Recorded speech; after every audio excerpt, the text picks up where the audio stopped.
You're once again welcome to NPP Weekly on Patriot TV. Today, we are going to look at a very sensitive issue that has been on the minds of Ghanaians over the past few weeks. Corruption. Corruption has been something that various politicians, various parties, various governments over the past years have been speaking against. How has their actions been? Have their words been the same as the actions they take when they get power? Today we are going to delve into the issue of corruption. Now, before I introduce my guest, I would like to briefly quote the President of the Republic during his inaugural speech. He said something that I ask you to be citizens. Citizens, not spectators. Citizens, not subjects. Now, if the President has asked us to be citizens, what have we done to ensure that the bane of corruption is kept? My name is JC Ediam, your regular host. And with me here today is my very good brother, Kwesi Botwe. Now, Kwesi Botwe is the Executive Secretary for the Patriotic Forum for Accountable Governance. The Patriotic Forum for Accountable Governance. Kwesi, you're welcome to Patriot TV. Thank you very much. It's been a while. Yes. A long while. Yes, it's been actually. Kwesi, today what do you have for us? We are talking about a very sensitive issue, corruption. Yeah, so we all know corruption is one of the major problems facing countries in Africa, not only Ghana. Because when you go to countries like Nigeria and the likes, corruption there is very serious. But at least Ghana, now we have a current president who is trying his possible best to fight corruption. And so, so far, I think per the recent CDD report, I know the government is doing well. The presidency wasn't on the list of the 10 most corrupt institutions in Ghana like we had before in 2015, where the presidency was the most corrupt agency in the country. But today that is not the case again. And so that is a clear indication that we have a president now who is dedicated in fighting corruption and making sure that at least we cannot end corruption. No president can end corruption, but at least to reduce the impact corruption has on society. So I think President Akufo-Addo is doing his possible best in solving that. President Akufo-Addo is doing his possible best. But, Kwesi, there's been issues regarding corruption, especially with regards to this governments that you are praising. You're giving governments high scores when it comes to fighting corruption at this particular point. Now, the special prosecutor, which is an office that was set up by the president, due processes was followed constitutionally, and was given so much power to be the corruption fighter in this particular country, has started, some would term it political witch hunting, some also would say advocacy to minimize corruption. Kwesi, how would you term it? Thank you very much. The work of the special prosecutor, I would want to take it differently from the fight against corruption. Because when we talk about corruption in the Fourth Republic, the most corrupt government we've had has been the government of the NDC. And that is a fact. Because for the first time in the history of Ghana, we had a president instructing his vice president to be investigated, according to Martin Amidu. Martin Amidu told us that President Mills instructed that Vice President John Dramani Mahama then be investigated he didn't bring evidence for the Amajaro scandal. And so Martin Amidu was the then Attorney General. So if you have the legal advisor to the president telling you the president wanted his vice president to be investigated, you and I, we cannot doubt that. Well, so when it comes to corruption, Ghana as a country, and it comes to corruption, the kingpins of corruption are the persons in the National Democratic Congress, because this is the political party that branded the Kufuor Metro Mass buses at a cost of 3.6 million Ghana cedis. Just using the pictures of the former president, to brand the buses. Yeah, a few buses. They took Ghana 3.6 million. That is about 3.6 billion OTs. You know what that money can do for the country? Just for branding buses. That is 36 billion OTs. The Cocoa Board scandal, we know what happened. The Maslock scandal, we know what happened at the Maslock. Money meant for the ordinary female trader and the ordinary trader, the small-scale businesses. One woman just took the money just because she was affiliated to the NDC. Currently, the matter is in court. Again, the 25 million Waterville scandal, and it happened under the Atena. Again, the Woyome scandal, it happened. Government paid about 54 million Ghana cedis to an individual for no work done virtually. It happened under their government, but that is not the case now. Now, under the administration of the NPP, corruption has been a high-risk venture. Now, coming to the Labianca matter, Personally, that is one thing I wanted to go into later after the special prosecutor's bit. Now, you stated something very sensitive. There has been numerous cases of corruption.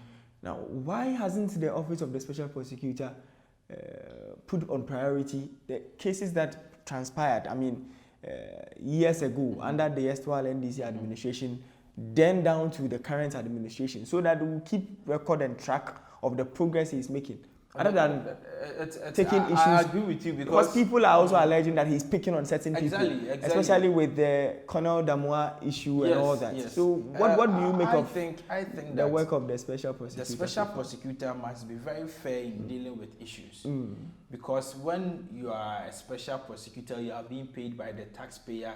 We expect you to go after public officers who are stealing from the state. Do you understand? Because all these corruption scandals I have mentioned to you, the monies, like the Woyome scandal, the money was directly paid from the state coffers, 54 million Ghana cedis. And you come and tell us you've done an investigation about customs and you only retrieved 1 million Ghana cedis. Meanwhile, somebody was paid 54 million Ghana cedis free of charge from the ordinary taxpayer's pocket. Is it an issue that has been addressed by him, or he hasn't addressed it? But I know some colleagues of mine filed a petition to him to investigate the Airbus scandal about the Airbus, Ghana trying to procure some jets and all that. Till date, we've heard nothing about it.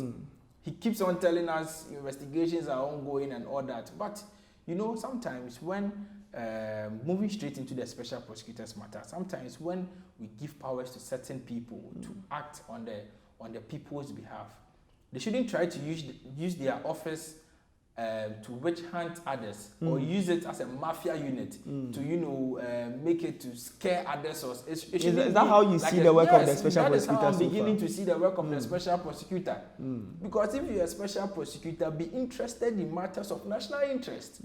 Because you come to tell us you have investigated an individual frozen company, La Bianca, and you tell us at the end of the day you instructed her to pay 1 million Ghana cedis, of which, according to your report, this is his report. I have read the whole report. In fact, I find this report to be very unsubstantiated. This report cannot stand in any court of law. Any competent court of law, no court of law will uphold this report. Because you tell us somebody had a waiver from the government. Now, let us ask ourselves, how did the person get a waiver?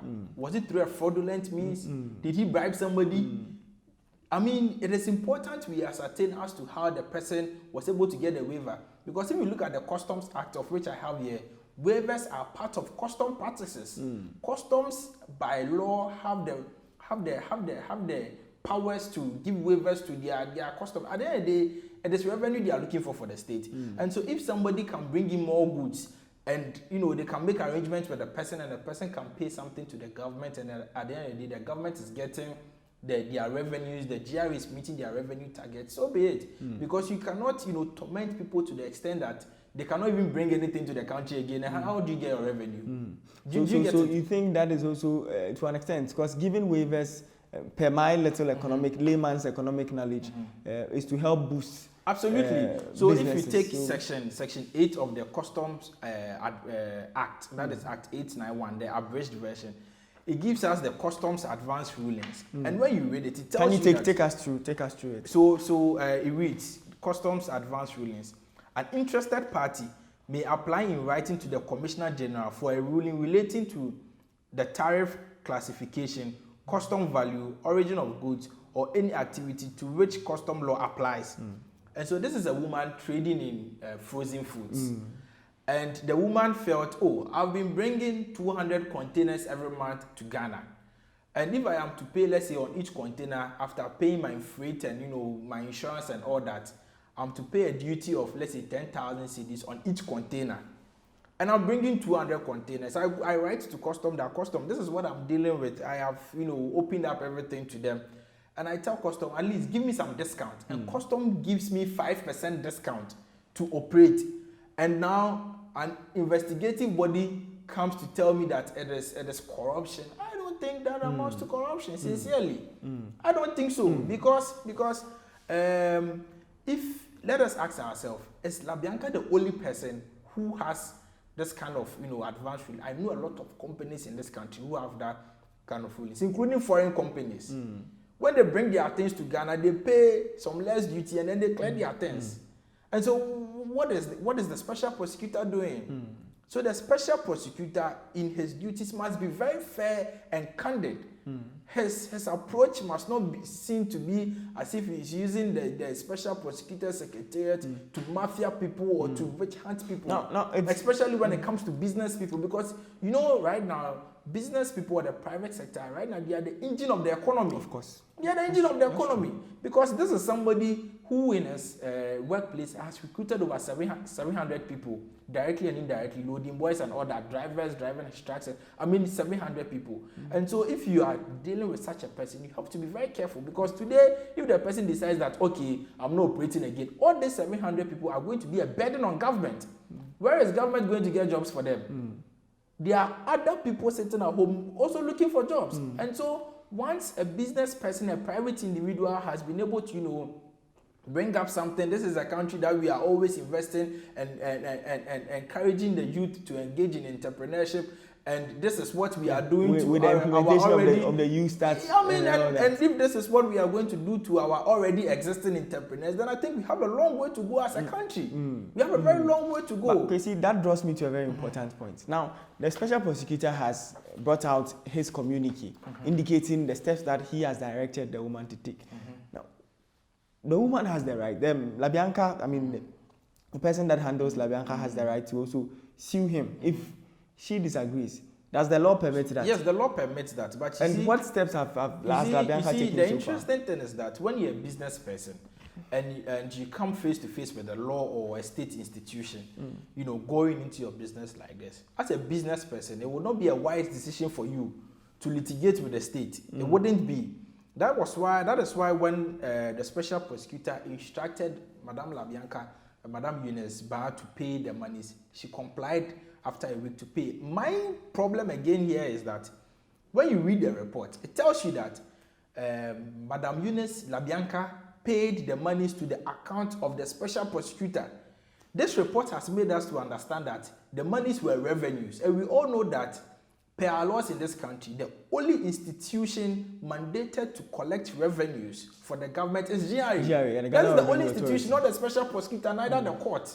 But this is revenue, because this is a charge that has been sanctioned by the special prosecutor, absolutely, not the regular so revenue. If it has been sanctioned by the special prosecutor and the money is tagged as revenue, because you made us understand, it definitely has to be revenue. Yes, if it is revenue, why is it that the person didn't pay to the state account? This is not a tax.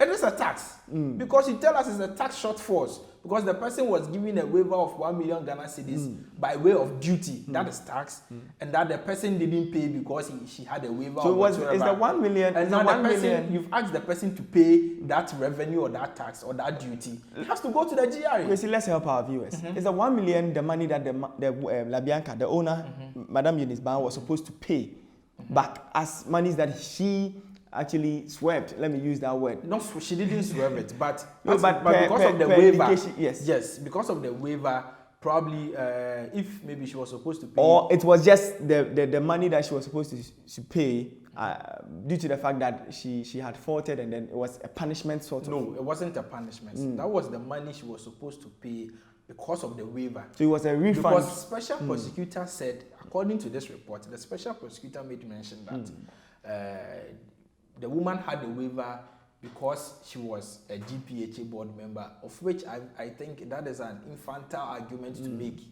Excuse me, but I think that is the word I have to use. Here is the case people will cite conflict of interest. Yes, what do you think? It will only be conflict of interest when the special prosecutor is able to substantiate that the woman was able to get the waiver because she was a Council of State member. Whether the woman wrote to GRA to tell GRA that GRA, this is me, I am a Council of State member, I am a board member for Gapuha, and so give me waiver. And GRA also gives the woman. That is where you can say that there's conflict of interest. In every organization, the stakeholders of the organization are even part of the managing board or the board of directors of the organization. Mention any bank, mention any corporate organization. The stakeholders or the customers of the organization are also part of the board. That helps the organization to arrive at a very sound decision anytime they are making or taking any decision that will affect the consumers. And so this is a woman who deals in frozen foods, and she works with the port virtually. I mean, the port is like her, let me put it as a business point. And so it is only right that at least we have a stakeholder who is also a customer to be on the board of GPH. That doesn't amount to conflict of interest. I would want us to also draw this, the minds of Ghanaians to this particular thing, the trend of things. Now, La Bianca has been operating over, I mean, more than the 6 years that NPP came to government. Yes. And La Bianca has been in existence. Why, as a key person that is trading at the port, why would you accept an appointment as such? That is why I just told you that La Bianca has been operating for the past 12 to 15 years. And that is why in my case, I feel this report that the SP has brought out right from the inception, from when the petition was submitted, it's as a result of economic war. It's as a result of economic war. Because explain that to our viewers. Yes, because your competitor trying to petition a state agency against you to, bring down your business so that his can go on. I know that there is a business at Graphic Road who also deals in the same frozen What foods. business? Can you give us the name? No, I don't want to mention the name of the organization, but the person also deals in frozen foods. And the person, the person and La Bianca, they've been quarreling for quite some time now. And you think the special prosecutor is connected to the person? The person has taken La Bianca to Yoko for 3 times. Yes. Are there evidences to prove that that particular person or company took La Bianca to Yoko? Yes, that is the person. If the name of the petitioner is one. Give us the facts of the person. Then we'll know who has been on the neck of La Bianca. The petitioner is called. His name is somewhere in the report. Fred something. And the petitioner is affiliated to this business I'm telling you about, who is a competitor to La Bianca. And when it comes to the competitive world, anything you do to bring your... one would want to outwit the other in order to gain monopoly so over this the is La Bianca, whose, edifice is very neat. The woman has kept her place very well. People buy from her, and the woman has a discount from government. And so let us use the discount she has from government just to embarrass her. And when we embarrass her, Ghanaians, we buy based on emotions. People will just not go, because people will perceive the woman to be corrupt, and people will not buy from her, and then people rather come to me. But like I said, this custom waivers, a lot of companies in this country are enjoying these waivers. So I know Kantanka vehicles are also enjoying similar waivers. Yes. So why are we not going after? Why are we not? It doesn't. For me personally, I think the fight against corruption shouldn't be based on private sector people. We should focus. No, but when private sector people breach the laws, I'm not fine. saying You can advocate that it should be done right. I said the focus. It should focus on all Ghanaians. And private sector people are Ghanaians. Because this is an agency that, as part of the president's will to fight corruption, the president appointed a special prosecutor somewhere in 2018. The person of Martin Amidu, when in this country, he couldn't even prosecute a single matter. Fast forward. The respected Kissie Jabin came into the picture. I am not against him, but his work must be interrogated without political... By who?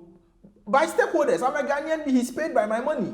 His office is funded by our taxes. That is why I would have... And so we have to interrogate the matter. And so my interest would have been that, okay, so there is an allegation against Alfred Abesiwoyome that he was paid 54 million Ghana cedis without any work done. What have you done as a special prosecutor? What have you done? Heads must roll, like Kwekwane Doho put it. What have you done? I just mentioned the Maslock scandal to you. What have you done? Venture capital. There is the corruption that happened over there. You mentioned a very sensitive thing. There are a lot of corruption scandals that happen within the government. You mentioned a sensitive thing. Now, someone has petitioned various offices with regards to the whole issue of corruption. Now, as the Executive Secretary for Patriotic Forum for Accountable Governance, what are you promising us to do? Because you are a citizen, you are a stakeholder. For me, I am also writing to the special prosecutor in my personal capacity. And then on behalf of the Patriotic Forum for Accountable Governance, for the special prosecutor to investigate all companies who have been enjoying the customs advance ruling or the waivers from customs since 2012. Ghanaians must know. Ghanaians are interested to know. La Bianca shouldn't be used as an scapegoat. Ghanaians are interested to know the activities of the customs advance rulings as to whether or not customs have the right to give waivers to people. Ghanaians have to know. Because right now, the customs commissioner is also being painted in a certain picture to make it look as if he condoned with LaBianca to execute certain corrupt... And that would take me to the second topic I want us to delve into. Now, I intercepted a letter by the special prosecutor indicating that the office would be investigating all vehicles that were auctioned, that has been auctioned since, I think, August 2016 to this particular date. So and is that a thing that you have an opinion on? I have also seen that document. Now, the point of law here is that the law requires one thing in an auction, that the duty be paid. That is the law. The law hasn't been changed. And so, once the duty has been paid, by whoever won the auction, it is not the work of any institution in this country. The law does not allow any institution in this country to go back to the person who won the auction to tell the person what you paid was too small. Auction is a process. There's an auctioneer who decides that, okay, so we are bidding this paper at, let's say, price so and so. Somebody buys, also bids for the thing, wins the bid, pays the consideration. There is exchange of titles. So if I am to get then you tell us that I am to get you, there is no price seal. Absolutely, that is why it is an auction. Okay. It is not a sale of goods; it is an auction. But do you think it is fair, or the laws must be amended? Because to patronize a Range Rover for 5,000 Ghana cedis, which no, the trend of auction. For that one, we will go into it. But I want us to go into the letter of the. Yes, we'll go there. We'll go there. But we'll go there. So one, the law requires that duties be paid in an auction. Yeah, that is point well made. And if the law, after recognizing that there's been shortfalls within the customs revenue, duties were not paid, that is the work of the Auditor General. It is the work of the Auditor General to audit the accounts of customs. And where the Auditor General feels that there are certain red flags within the operations of customs, then anybody or the state prosecutor can take up the matter. But we do not know the steps the Auditor General has taken. But right now, yes. And then now, as at now that the special prosecutor has also been given the power to investigate any case of corruption. Yes. So much power. But the point here is that there's not been any matter of corruption. That is the point. But until investigation is done, you cannot ascertain. You cannot conclude. But the basic understanding of auction is that duties be paid.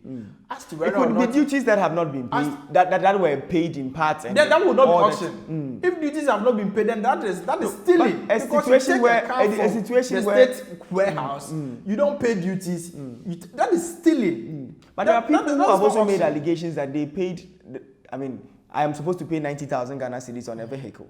Now I pay about 60,000 of it. In any way, within a given time frame, then I go and my car is auctioned. I am not against the special prosecutor trying to go into auction, because I am also interested.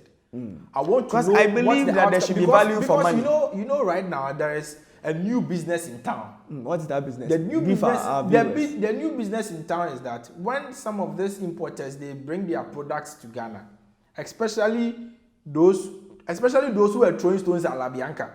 Some of them, when they bring their products in town, not only those in the frozen foods, a lot of the importers, they wait for their products to go to auction. So let's say if this is their container and they are supposed to pay a duty of 10,000 Ghana cedis to the state, they will connive with certain officials and certain entities within the walls of power. Yes, stakeholders. So that their product or their containers will go to auction. Okay. And when it goes to auction, they will lobby and they will go and buy it at 100 cedis or 200 cedis. At a lower price. At a lower, and that is a serious allegation you are making. It is not an allegation, it is happening at the port. You have to give us the facts of this particular matter. It is happening at the port. Give us the facts of this particular matter. So if the special prosecutor says he's going to... we are interested. If the special prosecutor says he's going to investigate auction, he should investigate the people who buy their own product at auction. Kwesi, there should be more facts to this particular You understand? Matter. This is an allegation. It is not an allegation. Go to the port and they will tell you. Words of mouth cannot be used in court as evidence all the time. Before coming here, when you told me we were going to speak about this matter, I have done my own investigation. Sure. There are custom officials, some custom officers at the blind side of the customs commissioner, who are also clearing agents, and they are importers. And so if these custom officers, they bring their own containers with cars or whatever, they clear it themselves, and at the end they examine the containers themselves, they determine the fee to be paid by themselves, and then that is on taking undue advantage Absolutely. of the state. Now, Kwesi, and that is very wrong. Let me raise and this that is point. very wrong. Kwesi, it is very wrong. Yes, let me that raise is this very point. wrong. Now, shouldn't there be a time frame that would be assigned to goods, depending on the type of goods that are imported? There is a time frame, but in this country, the black man and if you give the black man a small breathing space, the black man will expand and the how is the time frame? Is it that every good comes with a particular time frame? It depends, because if your goods comes to customs, the port, and it's like after maybe a car, time, it goes to demurrage. After demurrage, you don't come and pay, it goes to the state. How long does it take for it to go to demurrage? It takes about a month, because mind you, the port is a very busy area. That your container cannot be there for forever. It's not a storage. And so they call you, come for your container, come and pay your duty. You don't come. The government takes it to, auction it. And when goods are to be auctioned, the process is what brings about the corruption and all that. That is why I'm telling you that people have seen. But what law? Is there any law that yes, prevents? there is any law that prevents someone whose goods he or she has not cleared from buying the same goods when it gets to the auction law level? States clearly that at auction, the first person who has the right to buy the product is the person whose goods have been seized. So the law gives room for some of these perpetrators to proceed with what they are doing. No, but the point is, if it is a deliberate act, what I am telling you, how do you know? It happens for the first time. How is it that only you, Jesse, you bring in a container to the port for the first time, you are not able to pay, it goes to auction, it is auctioned to you. For the second time, all the time, it is you. You see, I understand you, but how chronological has that been? Because that is what has been happening. Are there particular persons that you can pinpoint? There are particular persons. There are particular persons. That is some serious That is why allegation. I have told you that I am preparing to write a petition to the special prosecutor. I would love that. Yes, I am preparing to write a petition to the special prosecutor, because we cannot sit in a country where people who are throwing stones, they themselves, they are not, just themselves. It cannot happen in such a country. I know some specific government, not government, but public officers, civil servants, who also engage in the same thing. They connive with certain persons. Their goods will go to auction, and then they will pass the back door. Sometimes they don't even go through the proper auctioneering process. They just do anything on there, because they know the goods are for them. They have their container numbers, and then they do it themselves, and then they buy it at a very cheaper rate, and then they come and sell it on the market. Who are they hurting? They are hurting the government, because the government. These are all part of the revenue leakages we've been talking about all this while. And so the government must be very interested. So are you to veer off a bit? Are you an advocate for the whole digitization of? Yes, I am an advocate. Any person who is not an advocate of digitization, like the NDC, I heard their national communication officer say that for the Ghana card to be used as part of the requirement, the person is a witch. They are rather witches, because all of us, we know that the NDC, their party, I don't know, but it is a party that doesn't like progress. Because any good thing that will come to Ghana, you get people from the NDC, persons from the NDC to come and tell us it's not a good thing. When Kufo was bringing free national health insurance care, we had persons in the NDC to tell us that, and yeah, papa, when we discovered oil in this country, we had their former women organizer to come and tell us that Adjongo. Look at their mentality. What is it? When we were bringing drones to this country, they came to tell us that we were come to use it to record the. I remember the Hanabisu audio. If you are not a witch, why would you think drone medical delivery services come to use to capture the nakedness of women? We brought in the Ghana card. They told us that the Ghana card it is not a good thing. But see, so digitization is very important. The port has been digitized. Not fully digitized. Not fully. We have to admit that not fully. They are still. So what is preventing them if these critical aspects of importation, of auctioning, you see digitization is not like a one-day revenue generation in total has loopholes. You have to cite the people's mind, because they've been doing this for their whole life. Clearing of goods and all that. Even if you digitize the process and the people have made up their mind to steal, my brother, trust me, they'll steal. So it means digitization is not the solution to corruption. Like I just told you, we cannot end corruption. what corruption we can do is cannot- to reduce corruption. And digitization is the solution, because recently, I know you read in the news that on the payroll of the Controller and Accountant General, A lot of we've been names, able to yes. identify 120, Yes, a lot of- 112 ghost names. Yes. Yes, and that is quite a lot. Because if there's about 100 and something people, everybody is being paid 3,000 cedis. Just do the mathematics. It's a lot of money from the state going to people who have been buried at Awudomi Cemetery and Osu Cemetery, but the government is paying. Who are the still ghost. alive. Yes. How can the government be paying the ghost? How? It doesn't mean happening in the Western world. So I mean, like, digitization is very important. But again, back to the special prosecutor matter.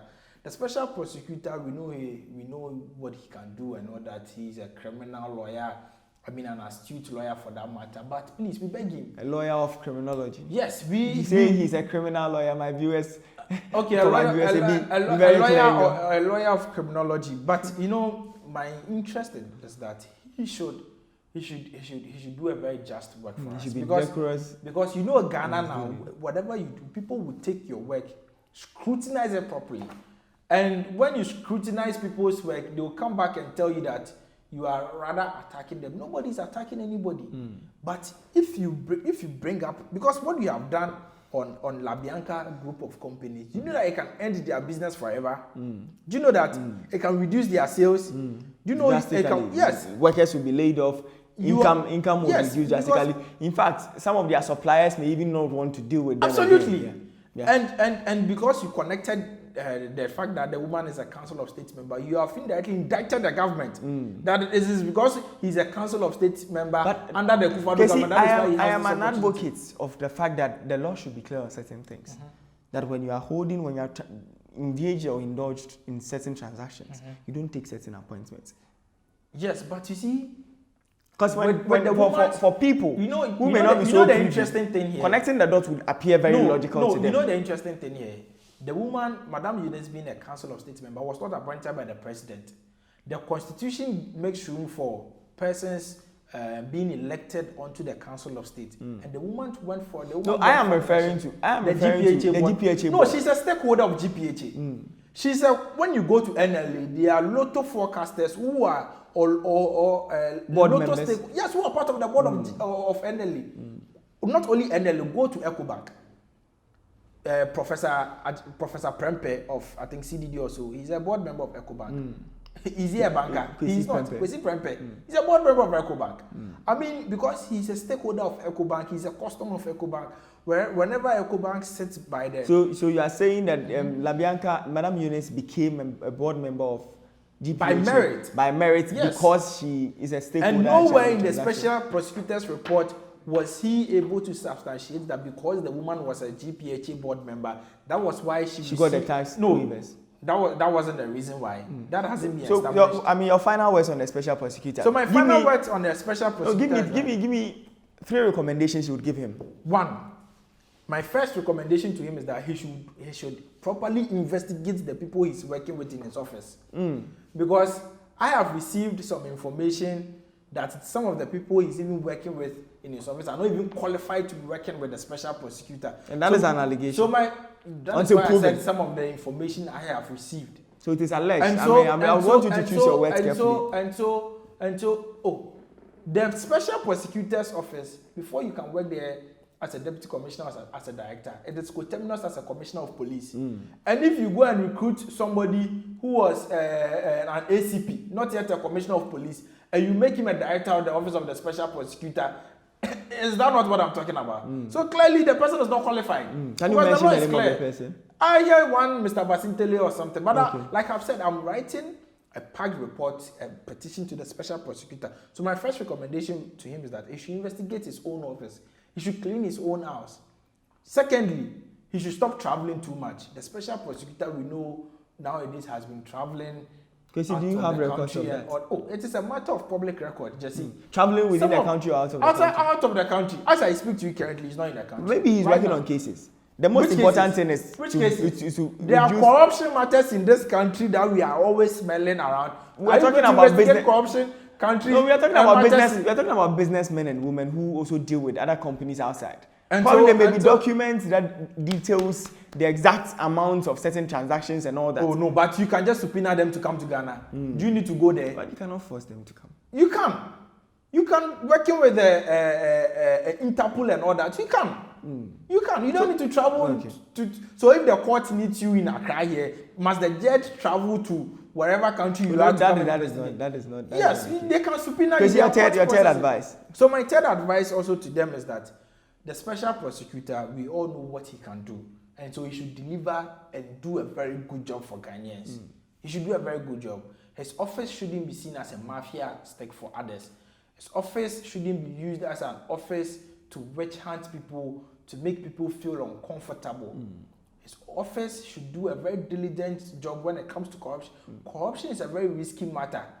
And my last prayer for him is that he himself shouldn't be compromised and persons within his office. Because in this country, in Africa, in Ghana, here's the case that most of the anti-corruption crusaders turn out to be the most corrupt.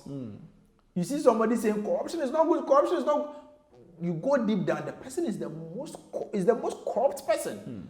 And so we pray for him. We know what he can do, but also he shouldn't also center so much around, private. We are interested in the government officials who are chopping the government money. We should go there. We should go there. Persons inflating contracts within the government sector. He should go there. Persons adding zeros within the government sector. Persons, awarding contracts to their cronies, their families, and he should go there. That is what we are interested about. Since 2012, he should go into all those corruption-related matters. We want to know what happened to Airbus. We want to know what happened with the Amajaro scandal. We want to know. Ghanaians are interested. What happened to the Woyome scandal? We are interested. What happened to the Jida scandal? Okay, that one has been prosecuted. But what happened to the Maslock scandal? We are interested. What happened to the Cocoa Board scandal? Ghanaians are interested. We want to know. We want to know. So we want to know. We want to know. Ghanaians want to know. The citizens of this particular country want to know. The other matters that haven't been addressed yet by the special prosecutor must be looked into. My name, once again, is Jesse Eduam, and with me here is Kwesi Butchie, the Executive Secretary of the Patriotic Forum for Accountable Governance. Once again, thank you for sticking to us, and we'll come again same time next week. Thank you.